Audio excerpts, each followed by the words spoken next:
Okay, we're going to go on and get started. We want to be sure we have a chance to get through our presentation and allow time for questions, which we would greatly appreciate if you would hold till the end, mostly because we may forget what we're talking about and we don't want to give you a bad presentation. My name is Julie Harper Dent. I am the coordinator of instructional technology at Western Kentucky University. This is my partner in crime and colleague, Kathy Barnes. She's a senior instructional technology consultant. Western Kentucky University is located in Bowling Green, Kentucky. I don't know where everyone is from. Probably a lot of you may not have heard of it, but we're an hour north of Nashville, Tennessee. The university has an enrollment of over 21,000, and the percentage of completed credit hours earned through distance learning is 19.6%, and that was as of the 2012-2013 fiscal year. Okay, we're going to talk about video tutorials. First of all, our video tutorials are short animated screen captures, recordings with voiceover narration and captions. We create these in Adobe Captivate. How many of you all are familiar with Adobe Captivate? Anyone? Okay. And then we output those tutorials to Flash and YouTube so they can be viewed on any type of device. Presently, we have 337 videos, active videos in 27 categories. And so it's quite extensive. We've had, and these are 2013 statistics, we had almost 16,000 WKU tutorial site visits in 2013. And the average time per visit was, a little over 5 minutes. And another thing, we require, how many of you all are Blackboard institutions? Okay. How many of you all require Blackboard training before they can use? Good. Usually we don't get as many hands.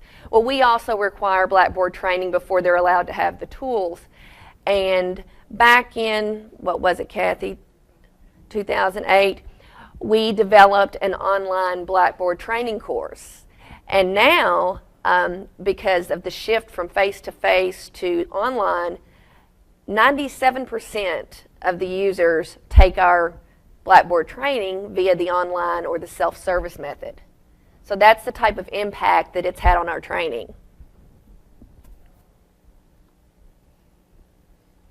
Another thing about our videos, we're really, really proud of it. Usually, and you all will find this familiar being in IT, we don't get too many compliments. Usually what we get are complaints. But I'll have to say, and Kathy would agree with me, that our video tutorial program by far, I've been at Western 13 years. It's been by far the most popular program we've ever had. In fact, I'll tell you a funny story. We have not in these videos you're going to see, but in our standard videos, we have like a headshot and our voices and so forth. Well, I'm in the bathroom, and the lady next to me goes, "Oh, I really liked your video." And I'm thinking, oh my goodness. I've been at the pool, I've been everywhere. So we became sort of celebrities, and it's hard to hear your own voice on video, but it's been very effective, and it's also allowed people to identify with us, to sort of know, I guess to attach a face with the name, so to speak. We have used Google Analytics statistics tracking since 2008. Does anybody else use Google Analytics? Since 2008, we have had over 87,000 visits to our site. We've had over 40,000 absolute unique visitors, meaning not repeat visitors, just individuals. We've had over 181,000 page views. Average time on site since 2008 is 5 minutes, 10 seconds. We've had visits from all 50 states and visits from 171 foreign countries. All right, now, Before you think, oh my gosh, they're going to play all videos, or we're going to have to sit through this, and it's going to be, we're going to fall asleep and start drooling and everything right before lunch. That's not the case. What we wanted to show you is Kathy and I developed these videos, and we'll get into it more, but it was a group project, and we'll talk about that a little more later. We're going to show you bits and pieces of the videos because we want you to see and to experience what our instructors experience as they go through this ADA compliance workshop. And so we're pretty proud of these videos. We worked very hard, and so we want you to have an idea of what our instructor has to go through to be deemed ADA compliant and to receive the ADA instructor role.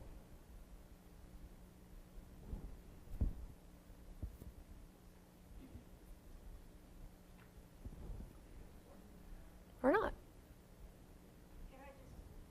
Welcome to Western Kentucky University's Introduction No, go ahead. to ADA Pause it, Compliance for... Okay, you required this before, okay, I don't know what makes it up. You require training for the youth fund. Mm-hmm. Is this required for voluntary? We're getting to that. But we're getting to that, but that's a good question. Okay. Online Courses tutorial. Western Kentucky University is providing this information to assist instructors in creating course sites that are compliant with ADA as required by WKU policy. This video is part of a series covering ADA compliance. The Americans with Disabilities Act provides protection from discrimination for individuals on the basis of disability. The ADA extends civil rights protection for people with disabilities to employment in the public and private sectors, transportation, public accommodations, services provided by state and local government, and telecommunication services. Besides physical access, the ADA mandates program access, which includes electronic media and web pages. The Section 508 of the Rehabilitation Act requires instructors to use electronic and information technology which is accessible to students with disabilities. Why is accessibility important to students? Many students need accessibility support for coursework. At least 10% of the U.S. population has a disability that will affect the use of a computer. Over 8 million people are blind or visually impaired. Over 20 million people are deaf and hard of hearing. Nearly 1 million Americans cannot understand any speech, and over 50% of the U.S. population over age 65 has some kind of impairment. WKU's most requested accommodations are for learning and reading disabilities. Western Kentucky University's Disability Accommodation Statement states, in compliance with university policy, students with disabilities who require academic and/or auxiliary accommodations for this course must contact Student Disability Services. The telephone number is 270-745-5004. Please do not request accommodations directly from the professor or instructor without a letter of accommodation from Student Disability Services. This statement must be included in your course syllabus. What is an instructor required to do by ADA and WKU policy? The materials you create or use in a course must be accessible to students with a variety of disabilities. This video series will introduce you to methods for achieving accessibility. If a student reveals that he or she has a disability, you must refer the student to Student Disability Services. You are not allowed to make decisions about how to accommodate a disability because you do not have access to all the relevant information. It is the student's choice to go to the SDS. You may follow up with the student only once. If you receive a letter of accommodation from the SDS, those accommodations must be followed. These accommodations are not discretionary and are part of your job duties. You may call Student Disability Services and discuss the particular situation. Thank you. This video Okay, you can see that was our intro tutorial.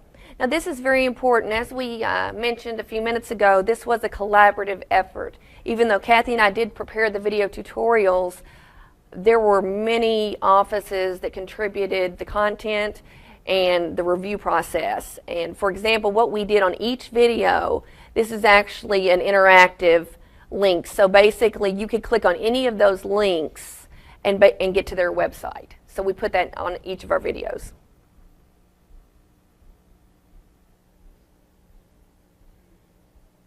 Okay, we talked about project collaborators. We are part of academic technology, and then we add the university ADA coordinator. We add our distance learning department. We had our faculty development center. We had our student disability services office involved, the university libraries, and the web standards committee. So it was quite a comprehensive group, but we got a lot of really good feedback, and we felt like we covered all the bases of the people who need to have input in this project. Standards for ADA tutorial production. Now, the lady in the third row asked a good question, and I do want to just, so I don't throw anyone off, the videos that we talked about initially, the 337 videos, those are our total video tutorial library. And we go through a process for them. The ADA tutorials were a totally different ball of wax because we were under a lot of pressure to get this done. And so the standards were higher. Our standards are pretty high anyway, but they were higher with the ADA videos.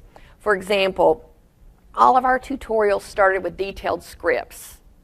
And the scripts had to be reviewed by a representative from every member of those groups that I showed you before. And then Kathy and I created all the screen captures, and then we recorded our narration. We strongly believe in verbatim captions because obviously if someone has an impairment, we want them to have an equal learning experience. And if we didn't do that, we'd be defeating the purpose of having an ADA program. And then we captured at a 960 by 720 window size. Accessible course sites. Basically, and this is where it sort of comes into what you were talking or what you were asking about. While Blackboard training is mandatory, the first wave of this ADA compliance training is only being required for our distance learning courses, which means, totally online. Now, for those of you all who are Blackboard institutions, Blackboard is an ADA compliant platform. However, we had some trouble getting our instructors to realize, and I see you all shaking your heads, that just because you put something into Blackboard doesn't make it compliant. So we sort of had our work cut out for us, and I'm sure you all have faced the same difficulties. So we were dealing with Word, PowerPoint, PDF, audio and video issues. And of course, we have to follow the Web Content Accessibility Guidelines, Priority 1, which says guidelines must be followed to ensure minimal accessibility compliance with Section 508. And before I go further, we really wanted to focus on more of what our program was and how we developed it, rather than go through all the legal stuff. I mean, we all know about Penn State. We all know about the schools that have been heavily penalized. We just sort of wanted to focus on the process that we went through to create, basically a compliance program. So types of student disabilities, and Kathy touched on this in her intro video. Visual, hearing, motor, and like I said, the greatest number with being cognitive and learning disabilities. And I think all of us would imagine that we have definitely seen an increase at Western of the learning disability population on campus. And I think it's a matter of more awareness and diagnosis. My son, I have twins, and my son has autism. And as anybody who's familiar with autism knows, the detection is so much, it's changed so much. I mean, he was diagnosed at 2, and he's very high functioning, where 20 years ago he may not have been diagnosed. And my daughter has a reading fluency disorder. So there's a lot more disabilities being recognized, and we have to it's our duty to meet the needs of those students so they have a quality learning experience. All right, we're not going to play this video, but we are going to tell you what's in it. Basically, what we talk about, it's providing equivalent alternatives to visual content. What we talk about is the alt and long desk tags in Blackboard. First, everybody knows what an alt tag is. If you don't, it's like if you had a picture of a ball, you know, the alt tag would be ball, because obviously we want everyone to have an equal learning experience. A long desk tag is more detailed, would give a more detailed description. So we talk about these tags in Blackboard, Word, PowerPoint, and Excel, and then we talk about, well, you all could probably imagine this, you know, a lot of our instructors use tables. And we go over the mechanics of creating an ADA compliant table in Excel, because people don't realize, you know, the headers and everything have to be formatted properly. And then we also cover the using check availability feature in Office. An example of accommodations would be, you know, an audio description of the action taking place in a video for a visually impaired student. And that's why we think our captions are so important. We strive to be as descriptive as possible, so that person knows exactly what's going on the screen, even if he or she cannot see the screen. Okay, we're going to play part of this video, and it will take time to load, so while it's loading, it's providing equivalent alternatives to audio and video content. And while it's loading, I will tell you that we are... Welcome to Western Kentucky University's Providing Equivalent Alternatives to Audio and Video Content video tutorial. As an instructor, you must provide the same learning experience and access to course content for all students. A student who is hearing impaired needs a written transcript or captioning in order to understand any audio or video content used in your course. A transcript is a written record of audio or video content. One of your options is to use a transcript when you have an audio or video file to ensure your content is accessible to the student with a hearing impairment. Captioning is text displayed in synchronization with the audio portion of a video through the use of captions, which describe all audio content.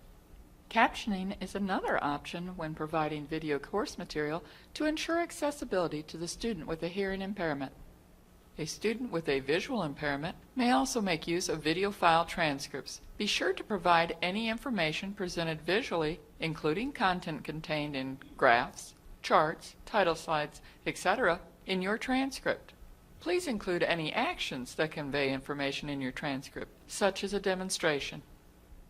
When you add an audio or video file to your course material, you must also add a transcription file and/or captioning. All right. Basically, the other things that we cover, and what I was going to say while we were waiting for the video to load, we wanted to show you more of the content.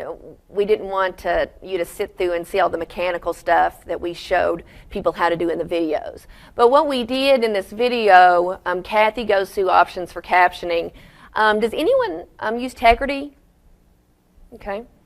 We go through Tegrity, we talk about QuickTime, Windows Media Player, Flash, and YouTube, which, you know, we already said that we used. And Kathy actually goes through the process of inserting a caption from a transcript, am I right, in YouTube. And she goes through that complete process.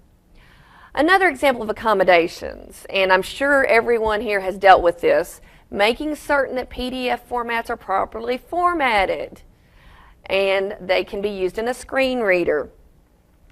And we'll play this, and this will be very familiar to those of you. It's quite frustrating, but well, while it's loading, how many of you all have dealt with instructors who think, oh, I'll just scan this document and it's ADA compliant? Welcome to Western Kentucky University's Creating Accessible PDF Documents video tutorial. PDF stands for Portable Document Format. It is a popular format for sharing and distributing documents because the document will look the same no matter what computer or printer the reader is using. However, a PDF document might or might not be accessible for a student using a screen reader. Accessibility will depend on how the PDF document was created. When you use a scanner to create a PDF file of a paper document, that PDF file will typically be an image, similar to a photo or a graphic file. The information contained in the document is not accessible to a student who cannot see the document. Okay, so you see, it's serious business. We did the old Ghostbuster thing through the scanner because we have valiantly fought that battle. And basically what I continue covering in that video is how you properly convert a document in Word to PDF, whether it be on your Mac or PC. We also talk about using the Acrobat Reader for accessibility checking. How many of you all are familiar with that? That's a really handy thing, and a lot of people may not know about it, but we go through that process of showing them how to use it. And while that's loading, we'll give a buffer. This is providing equivalent alternatives to online assessments. We're showing you this whole video. One, it's a good video, and it's Welcome to short. Western Kentucky University's Providing Equivalent Alternatives to Online Assessments video tutorial. Regardless of a student's disability, it is crucial you create assessments in an easily accessible format. For example, questions that require viewing an image are not accessible to a student with a visual impairment. Questions with an audio file would not be accessible to a student with a hearing impairment. For a student with a learning disability, questions with strict time limits and a distracting environment can be overwhelming and therefore inaccessible. To provide accessible testing for students with disabilities, several factors must be considered.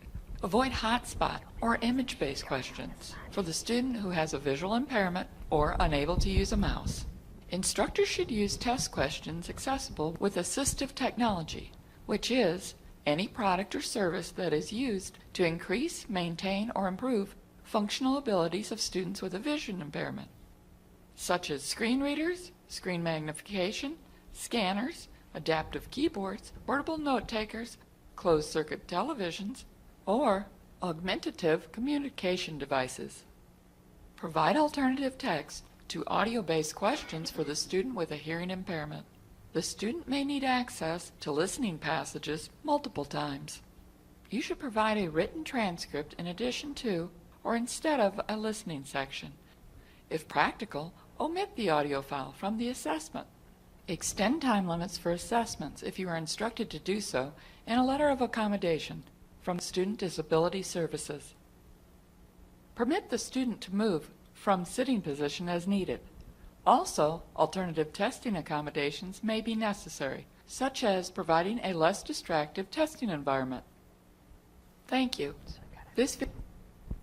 All right. So we can see that talks about, which is really important in providing basically accommodations for assessments. That's a huge issue. And again, sorry to make you watch back-to-back videos, but you will not see the whole video on this one. And while it's loading, Welcome to Western best Kentucky practices for University's ADA compliant. Best practices for ADA Course compliant material. online course material video tutorial. Providing your students with easily accessible course material. Providing your students with easily accessible course material includes appropriate use of text. Using font sizes of 12 points or more with consistent styles and orientation are most effective. Decorative fonts are difficult to read. Simple fonts such as Times and Helvetica are classic fonts that provide optimal readability. A true numbered or bulleted list and true columns should be used to convey material clearly for screen readers. A true list or column can be created in Blackboard's WYSIWYG, What You See is What You Get editor, or the paragraph features within Microsoft Word. You should always use a self-describing, meaningful title tag or hyperlink screen tip in Word 2010 when placing hyperlinks in your course material. For example, if you included the www.wku.edu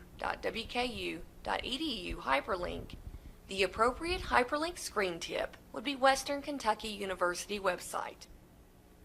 Okay, now Kathy's going to work her magic and skip through the video.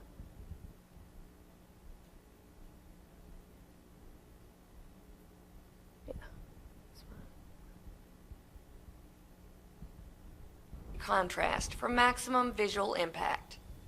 You should also avoid busy patterns, plaids, stripes, etc.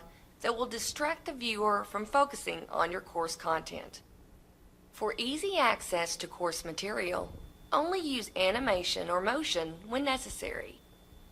If the media is important, provide an alternative form to access the content, such as an alt or long desk tag. Avoid use of flickering elements. They are not only annoying, but a flickering or flashing screen can cause seizures in students with photosensitive epilepsy. Validator software checks site accessibility, corrects spelling, and detects broken links within your website to ensure ADA compliance. Some validators have the capability to repair these errors. All right, now you notice we do reference Office 2010. These same things apply to Office 2000, was it 2013 or what are we on? That's right. It's hard to keep all the versioning straight. How many of you all do tutorials in-house? Anybody? Okay, so you all know it's hard. It's like you do a tutorial, then you have to update it and keep it updated. In talking about validators, what Western Kentucky University use, have any of you all heard of Compliance Sheriff? It's made by High Software. Because most of you all know, you can't audit or validate a Blackboard course site like you would a website. And so our people, we have a branch of academic technology in our libraries office, and they have successfully used the Compliance Sheriff. I mean, it's a very tedious process, but they've successfully used that to basically audit Blackboard to see if they're compliant. Now, our Creating ADA Compliant Course Sites online workshop, that's quite a mouthful, but this is basically the culmination of our hard work and the loss of probably 5 years off our life. There are two ways that, 2 points of entry. There's two scenarios. The first one, as we talked about, would be a new instructor, never taught Blackboard, never used it. They would have to pass the new course instructor training. Once they have automatically passed it, and they have to pass with at least like an 85%, then they're automatically enrolled in the ADA training. Now remember, in our we eventually are going to roll this out to every instructor, but this would just be an instructor who is teaching online courses. The other scenario would be a current Blackboard instructor who's already previously passed the instructor training. They can self-enroll in the ADA training with just a click. What do we do in our workshop? How do we make it work? How do we make people look at the information? We use adaptive release. How many of you all are familiar with adaptive release? I'm sure quite a few for Blackboard. Because basically we don't want everyone to see it right away. We want to sort of give it to them in pieces. I mean, obviously there's always someone who wants to cheat the system and they can hit the mark reviewed and look at it, but we want to give them the information in chunks so they'll digest it, and hopefully that's the point of us doing the whole workshop. They will view the associated videos, and there's 6 of them, those of which you've seen, either parts or all of. There are other documents that we include, basically tips for having a better ADA compliant, from syllabus to course documents, and then there's other helpful links. We require them to complete a course evaluation before we give them the online assessment, because we always know we have room to improve. And we know that if we put the assessment, which they have to take before the evaluation, no one would ever take the evaluation. So we always put that before. And then there's an online assessment, and they have to pass the assessment with 84% or higher, and it's 25 questions, so they have to get at least a 21 out of 25. Now, if they fail it, they can take it as many times as they need to, but until they pass that, they have to keep taking it. Once they are successful, they're granted the ADA trained instructor role. Now, this is an example of what our course looks like. It's a little different because we had an upgrade this summer, but basically we see the introduction. We really try to lay out what they can expect. We are big believers in keeping it simple, and we also include, you need your Flash player and how to go to the Adobe website. And then this is the course content, and this is going to look familiar to you. These are the video tutorial links, and basically the final task, you know, you have to, we make it as simple as possible. You know, click here. You know, we try to break it down. All right, that's what we have. Like all 6 of the tutorials are available on our WKU video tutorial site. Kathy's going to pass around a sheet. If anyone would like more information, please sign. I think we have your name, email, and school. Basically, all our tutorials are free to be used. We have had several schools use our ADA tutorials as well as other tutorials, so those are free for you to use. And you can contact either one of us. Now I'll open it up for some questions. Yes, ma'am. What about your non-online classes? That You're doing videos or you're using publishers' content. I mean, I'm getting a lot of, I'm an instructor, but I'm also on the ADA design team.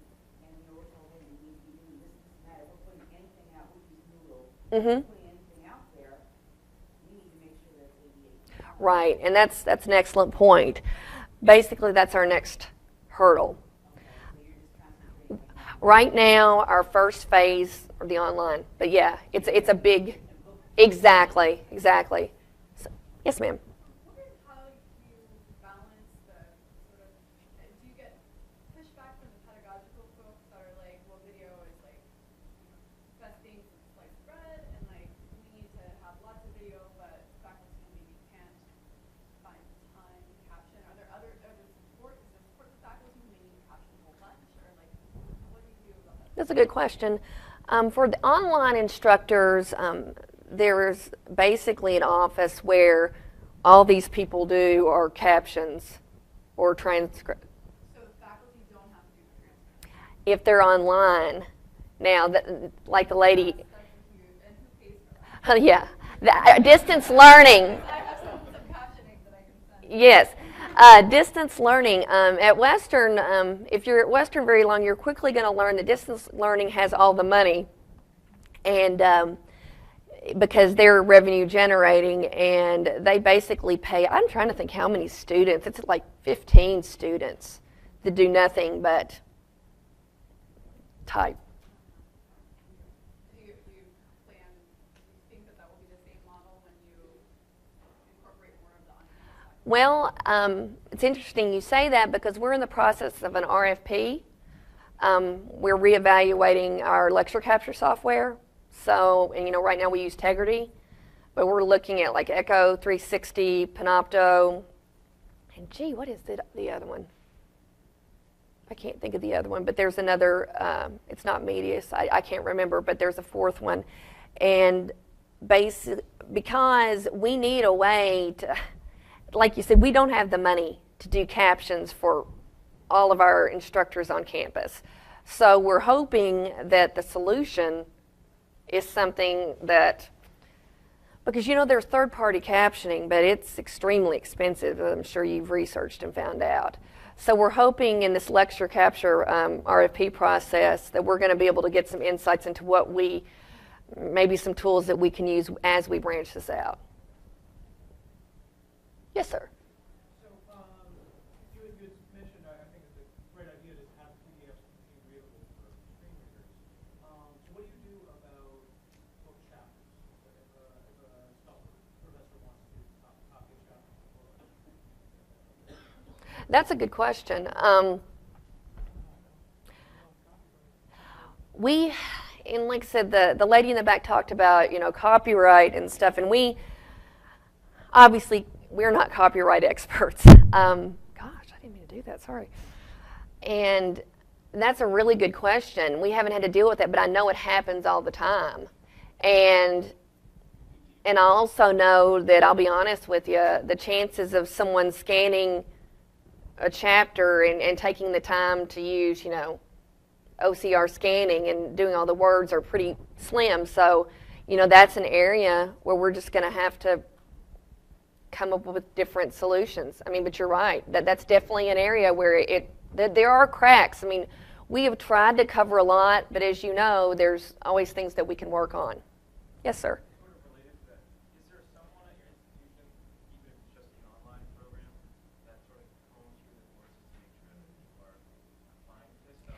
Yes.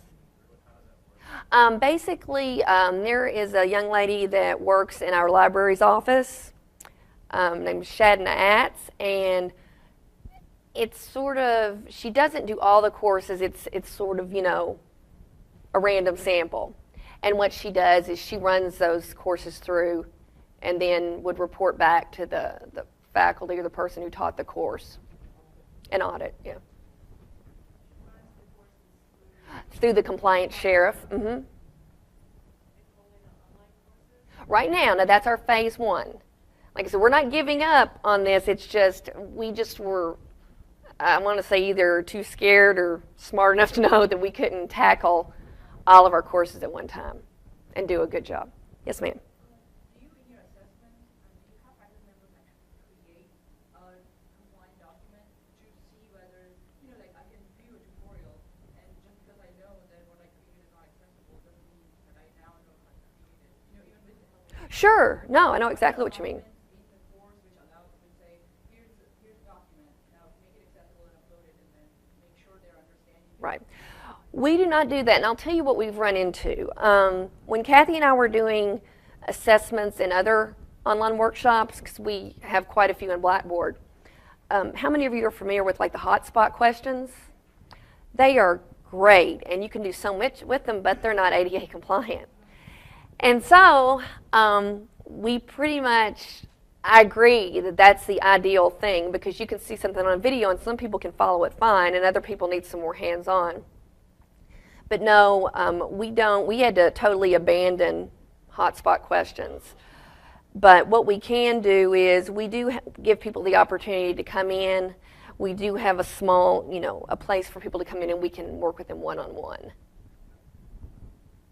Let me get her first, okay. Yes, ma'am. About using equations in courses and using equation editors and Well, like that, physics, as far as it being ADA compliant, or and how it doesn't very well. Never readers and square root. that's a good question. I wish my son was here. He's the math genius. But, I don't know, but that's a really good question.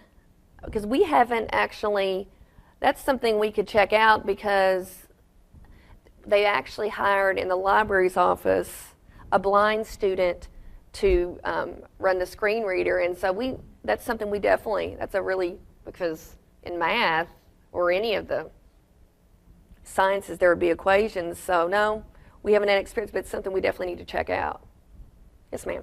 The previous attention at some of session that some of us attended talked about there being a math ML in which accessible STEM materials can be created. Oh, Don't know how. oh, that's good to know. Or expensive. Okay, but it's math ML. Okay, and then I don't want to forget you. Okay. Is there, like the hotspot question, for example, what if that is the best possible thing you can use for everything out there? Is there any tolerance or sort of discussion about we'll use this but also build a backup more accessible just in case there's no one with any issues? Is the best thing? Yeah. Just the zero tolerance, like just doing accessible, that's it. That's a really good question. Kathy and I had that discussion because, as all of us know, we have fewer and fewer resources, but we're expected to do more and more work. And we did have that option on whether to do hotspots but have an alternative test.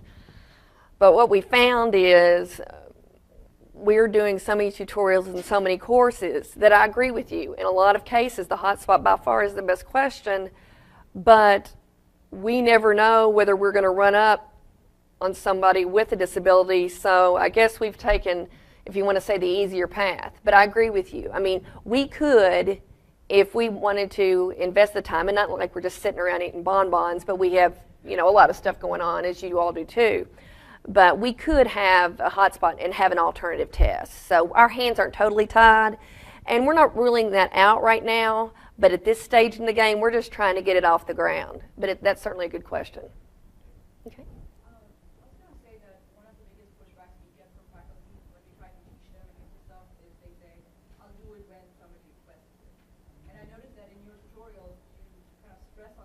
don't try to do this on your own, let the request come from the SPS office. Yes. But then again, you're teaching them how to proactively do that. So is there a you know what I mean? Like, is there a contradiction in telling them don't do it until the SPS office, asks you to do it for a particular student, Mhm. but then we really want the faculty member to create accessible material on the front end. So is there, do they tend to wait? Is what I'm asking. Yeah. And come at the later end. Sure, they do. You know how they are. No offense to the lady in the back, because I'm sure she can, yeah. She may know some friends of hers that are like that.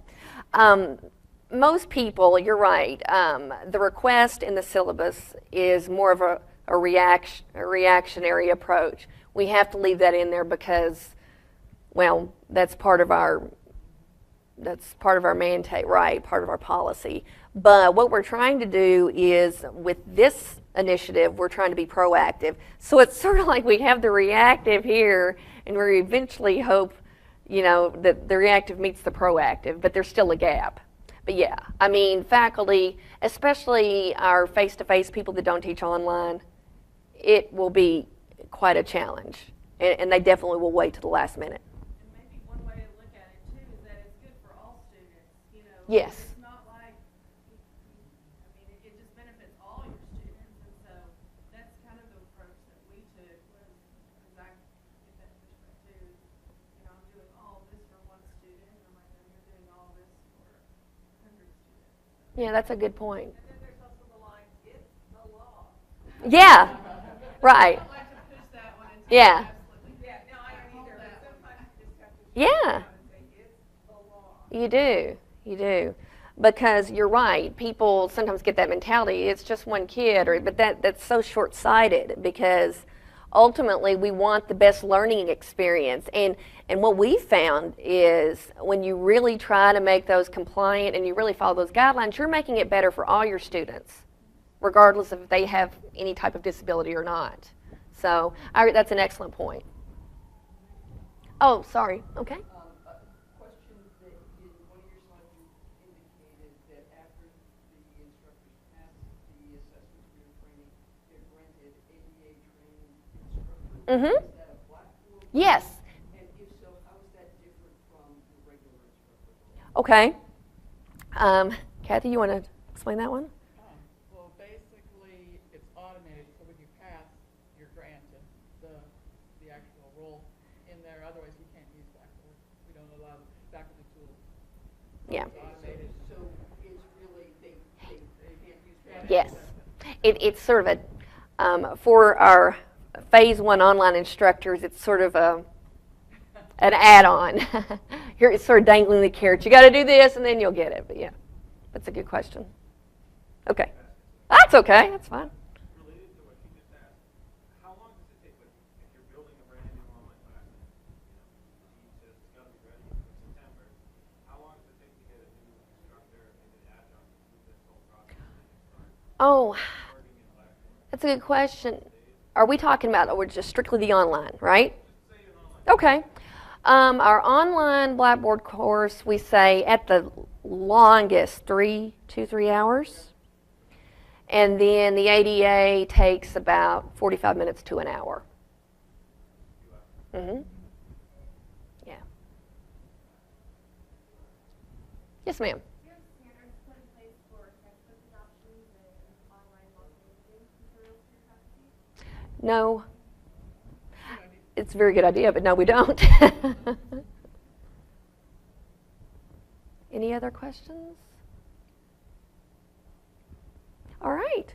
Well, you all have been a great audience, and thank you very much. And now you can eat your lunch, and thank you for staying awake.